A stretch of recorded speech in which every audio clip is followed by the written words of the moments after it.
Everyone, स्वागत है आप सभी का हमारे YouTube चैनल श्याम ट्यूटोरियल्स में। आज एक बार फिर से पटवारी 2022 में जो एक सप्ताह पहले पूछे गए थे उसके मैथमेटिक्स का तीसरा भाग पढ़ेंगे। पहले दो भाग में कुछ प्रश्नों को हल किए हैं और आज वाले भाग में भी कुछ प्रश्न को हल करेंगे। तो जो भी हमारे चैनल श्याम ट्यूटोरियल्स से नए जुड़े हैं वो प्लीज़ हमारे चैनल को सब्सक्राइब जरूर कर ले, वीडियो को लाइक भी करें, शेयर भी करें और कॉमेंट्स करना बिल्कुल भी ना भूलें। ध्यान देंगे, आज का जो सवाल है वो बेहद कॉन्सेप्ट वाला है, जो ऑप्शनल मतलब ऑप्शन का इस्तेमाल करेंगे, उसके बाद उसको बना लेंगे। लिखा है किन्हीं दो संख्याओं के योग का वर्ग उनके गुणनफल के 4 गुने के बराबर है, तो संख्या का अनुपात ज्ञात करें। पहला 2:1, 1:2, 1:1, 1:3। ध्यान देंगे, बोला है दो संख्या, यानी माना कि पहली संख्या हम लोग क्या मानेंगे, पहली संख्या a, दूसरी संख्या मानते हैं b।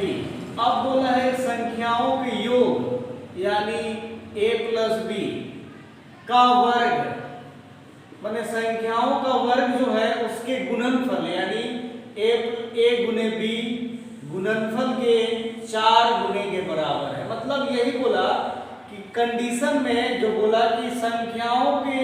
योग का वर्ग यानी a प्लस b का वर्ग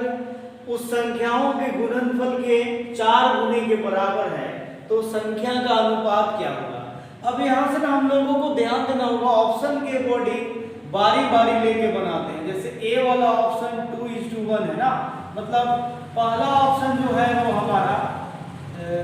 ये 2:1 है, इसके अनुसार लेके चलते हैं तो a का वैल्यू 2 लिख देंगे और b का वैल्यू 1, तो इसका स्क्वायर यानी 2 और 1 3 का स्क्वायर आ गया 9, और फिर इसके बाद बराबर में a गुने b बोलता है, तो 2 गुने 1 और 2 गुने 1 2 हुआ, 2 गुने 4 8 है, यानी 9 और 8 अलग अलग हैं, तो पहला ऑप्शन यानी 2:1 होगा ही नहीं। अब दूसरा लेते हैं ऑप्शन 1:2, इसके अनुपात में यानी वही a प्लस b का होल स्क्वायर, तो 1 + 2 का होल स्क्वायर, ये भी वही आएगा क्योंकि आगे पीछे भी 1 और 2 3 का स्क्वायर यानी 9, इसमें भी इधर a गुने b है, तो a का यानी पहला 1 गुने 2 हो गया और गुना 4 यानी 1 गुने 2 गुने 4 यानी 8, यहाँ भी वही आया। अब तीसरा वाले ऑप्शन से लेके चलते हैं यानी 1:1, यानी पहला संख्या भी 1 और दूसरा संख्या भी 1, तो इसके अनुसार a प्लस b का होल स्क्वायर यानी 1 + 1 का होल स्क्वायर लिए, तो 1 1 2 2 का स्क्वायर 4 हो गया। फिर a गुने b यानी 1 गुने 1 गुने 4, तो 1 गुने 1 1 गुने फिर 4 4 ही होगा, यानी ये दोनों में बराबर है, तो यानी संख्या क्या होगा c वाला यानी 1:1, फाइनल आंसर 1:1। मतलब जैसे दिया है उसको लेना था, ऑप्शन के अकॉर्डिंग उसको सूट करना था। आप चाहें तो कैलकुलेशन आपका मस्ट है या ज़्यादा सुपर फास्ट आप कर सकते हैं, तो देख के भी आप क्वेश्चन को बना सकते थे, लेकिन हम लोग प्रूव करने के चलते ऐसे लंबे सिस्टमैटिक में लेकर हल किए। ध्यान देंगे, दूसरा प्रश्न है, यह समीकरण पर आधारित है। लिखा है k के किस मान के लिए समीकरण x + 2y बराबर 7 तथा 2x + ky बराबर 14 संपाती होगा। यानी k का मान ज्ञात करना है। यहाँ नोटिस करेंगे दिया है x + 2y बराबर 7 और दूसरा है 2x + ky बराबर 14। इसमें x और y को इग्नोर करते हैं, यानी पहले कुछ नहीं है तो हम लोग क्या लिखते हैं, a1 का वैल्यू यहाँ 1, फिर यहाँ a2 का वैल्यू 2, x को इग्नोर करते हैं, x y इग्नोर होगा, फिर a1 हो गया a2, फिर b1 हो गया, इसको बोलते हैं 2, और यहाँ मतलब 2y है तो यहाँ 2 लिखेंगे सिर्फ, और b2 का वैल्यू हो जाएगा k, यानी संपाती होगा, यानी इसका मतलब होता है a1/a2 बराबर b1/b2। a1 का वैल्यू 1 हो गया और a2 का वैल्यू 2 और b1 का वैल्यू 2 है और b2 का वैल्यू k, तो k का मान निकाला यानी तिर्यक गुना करेंगे, k गुने 1 तो k हो जाएगा और 2 गुने 2 यानी कितना 4, तो k का मान फाइनल आंसर 4 हो जाएगा। ध्यान देंगे यह प्रश्न सिंपल इंटरेस्ट यानी साधारण ब्याज से संबंधित है। कोई धनराशि साधारण ब्याज की दर से 6 वर्ष में दुगुना हो जाता है तो कितने वर्षों में 4 गुना हो जाएगा। ध्यान देंगे जो प्रश्न लिखा है 6 वर्षों में दुगुना होता है, यानी हम लोग क्या लिखेंगे, मूलधन, माना कि मूलधन बराबर P रुपए, मूलधन धनराशि यानी मूलधन हुआ 6 वर्षों में दुगना हुआ, यानी समय जो दिया है वो 6 वर्ष है, दुगना हो जाता है यानी वो जो दुगना होता है वो मिश्रधन हो गया, यानी P माने हैं तो उसका 2 गुना, यानी 2 से गुना होगा तो P गुने 2P, P गुने 2 गुने P यानी 2P हो गया। अब ध्यान देंगे यानी मिश्रधन जो निकलता है तो मिश्रधन में आपका रहता है मूलधन प्लस ब्याज, यानी जब ऐसा हुआ और मिश्रधन 2P है, मूलधन को P माने, ब्याज नहीं पता है, यानी साधारण ब्याज को इंग्लिश में ऐसा ही लिख दिए तो एक 2P माइनस P आया यानी ऐसा ही आया, 2 में से एक घटेगा यानी P, SI का भी वैल्यू क्या हो गया, P निकल गया यहाँ। अब ध्यान देंगे SI यानी साधारण ब्याज को SI लिखते हैं ना, साधारण ब्याज को SI, तो SI बराबर P गुने R गुने T बटा 100 होता है। अब बोलता है कितने वर्षों में जो है वो 4 गुना होगा। ध्यान देंगे कितने वर्षों में 4 गुना हो जाएगा ये बात पूछा है, तो SI का जो वैल्यू है यानी यहाँ P ये लिखेंगे, फिर यहाँ भी P, R का वैल्यू यहाँ पता ही लेकिन नहीं है तो R निकालते हैं, समय यानी T को बोलते हैं, समय यानी T को बोलते हैं ना, तो T का वैल्यू यहाँ 6 वर्ष है बटा 100 हो जाएगा, ये P कट गया, ये 2 तिया 6, 2 बचे 10, यानी तिर्यक गुना 1 बटा 1 बराबर 3R बटा 50, तो 3R बराबर 50 यानी R का वैल्यू हो गया 50 बटा 3%। अब ध्यान देंगे दर निकल गया, अब हम सबको निकालना है कितने वर्षों में 4 गुना होगा, यानी समय निकालना है आगे के कंडीशन से। तो यहाँ पे ध्यान दीजिए मूलधन यानी P जिसको मानते हैं वो मूलधन जो है वो P रुपया होगा, और यहाँ 4 गुना यानी ये मिश्रधन जो है वो 4 गुना होगा 4P, तो ये कितना यानी साधारण ब्याज हो गया, साधारण ब्याज बराबर वही फॉर्मूला निकल जाएगा मिश्रधन माइनस मूलधन, यानी 4P में से P घटेगा तो 3P होगा, 4P माइनस P यानी कितना 3P। अब साधारण ब्याज निकल गया यानी कहने का मतलब SI, अब इस पे निकाल देंगे तो SI बराबर वही P गुने R गुने T बटा 100, SI का वैल्यू 3P बराबर है P, R निकालना है यानी 50 बटा 3, समय जो है वो निकालना है, ध्यान देंगे T निकालना है, बाकी तो दिया है P कट गया, और यहाँ पे नोटिस करेंगे ये यहाँ 100 भी होगा तो 50 गुनी 100 यानी 3 बटा 1, और ये T 3 दुनी 6, तिर्यक गुना करेंगे तो T बराबर 3 गुने 6 यानी 18 वर्ष जो है वो होगा फाइनल आंसर 18 वर्ष। ध्यान देंगे यह ज्यामिति से संबंधित प्रश्न है,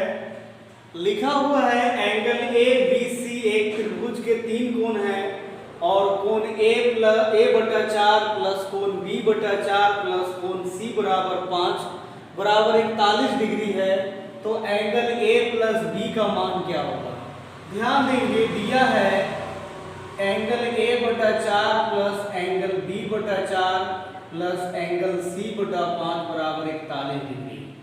ये 4 4 5 का लघुत्तम LCM निकालेंगे तो 20 आएगा। यहाँ पे नोटिस करेंगे एंगल A बटा 4 और पहला LCM 20, ये कट जाएगा तो 4 बचे 20 यानी 5 एंगल A हो गया। वैसे ही फिर से एंगल B बटा 4, फिर से LCM 20 यानी लघुत्तम 4 बचे 20 कट गया तो क्या आ गया 5 एंगल B, फिर एंगल C बटा 5 LCM 20 5 चौका 20 यानी 4 एंगल C बराबर हो गया 41 डिग्री, तो ये 20 डिग्री। ध्यान देंगे यहाँ के बाद आप क्या करेंगे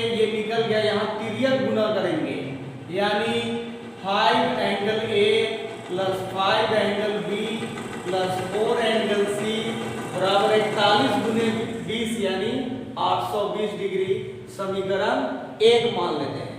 अब हम लोग जानते ही हैं, यहाँ के बाद आप निकाल नहीं पाएंगे, तो त्रिभुज के तीनों कोण का योग 180 डिग्री होता है, यानी क्या लिखेंगे, समीकरण 1 हो गया, फिर angle A plus angle B plus angle C बराबर 180 डिग्री यानी समीकरण 2। अब देखिए हम लोग को क्या निकालना है, A और B, तो कौन सी C आपस में बराबर हो जाएगा तो A B का मान आसानी से निकल जाएगा, यानी समीकरण 2 में 4 से गुना कर देते हैं तब 4C आ जाएगा, और पहला वाला जो 5 angle A plus 5 angle B plus 4 angle C बराबर 820, 4 से गुना किए तो 4 angle A plus 4 angle B plus 4 angle C बराबर 18 चौका 720 डिग्री। अब ध्यान देंगे यहाँ साइन चेंज होगा, तो ये 4 ये -4 यानी कट जाएगा, 5 में से 4 यानी ये एंगल A बच गया, और यहाँ पे भी माइनस हो गया तो एंगल B बच गया, बराबर 820 में से 70 यानी 100 डिग्री। निकालना भी क्या था, एंगल A प्लस B, तो A और B मिलाकर 100 डिग्री निकल गया, यही आंसर आ गया फाइनल।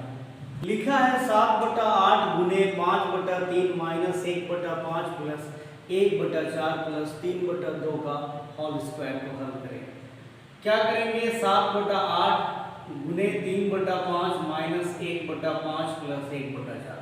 3/2 यानी 3 का स्क्वायर 9 हो जाएगा और 2 का स्क्वायर 4, 9/4। इसमें ध्यान देंगे गुना भी है, माइनस भी है, प्लस भी है, तो ये जो है हम लोग फॉर्मूला पढ़े थे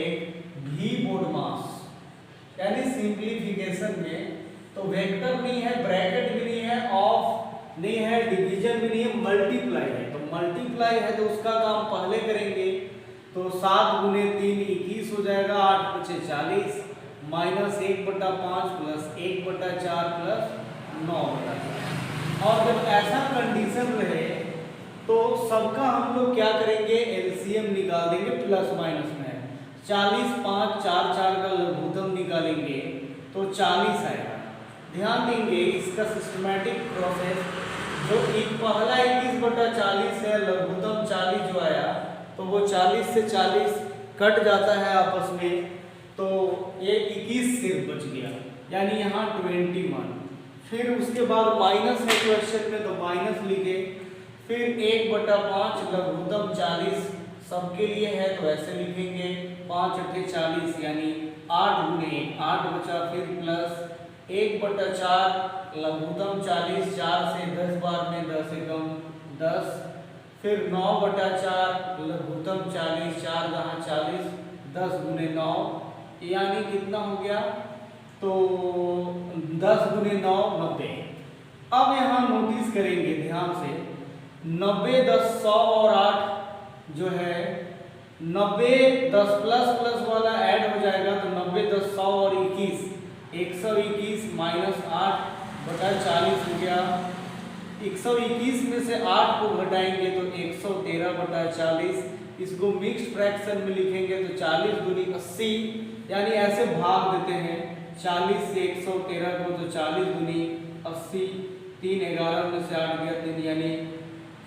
2 सही मतलब 2 सही ये 33, यहाँ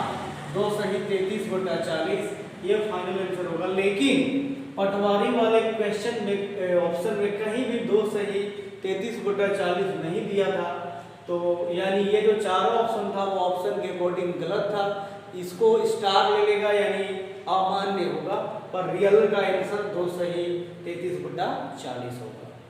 प्रश्न है, यदि किसी संख्या का 40% 20 है तो उस संख्या का 25% कितना है। परसेंटेज से रिलेटेड है। माना कि संख्या x है, ध्यान देंगे माना कि संख्या x है, उसी संख्या का 40%, तो उस x का 40% क्या है 20 है, यानी x गुने का मतलब गुना x गुने 40/100 बराबर 20।